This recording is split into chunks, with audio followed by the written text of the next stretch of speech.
මේ තියෙන්නේ ඔබ ලියපු ලියුම. අපි යනවා මේක පන්තියට මෙහෙන්න කියමුනේ. තර්ෂ. සද්දෙට ගියාම මේ ලියුම ගිහිල්ලා තන්ට.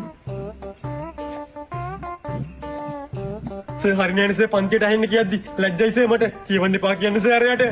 හරි නැත්නම් මොකද? හරි නැත්තේ නෑ. කියෝකෝ.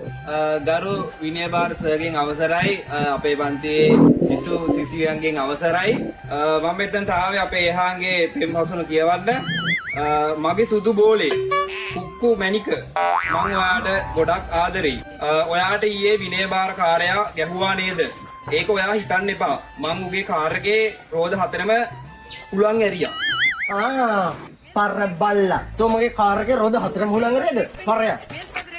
කියෝපියෝ කතාව. ඒ විතරක් නෙමෙයි මම දැක්කා විනය භාර සර් අපේ ඉංග්‍රීසි මිස්ස ස්ටාෆ් රූම් එකේදී කිස් කරනවා. ඕක කියවන්න එපා. ඕක කියවන්න එපා. නෑ තරුෂ උඹ හයියෙන් ඇහෙන්න කියවා. මං ඒක විනය භාර සර්ගේ ගෑනට කිව්වා.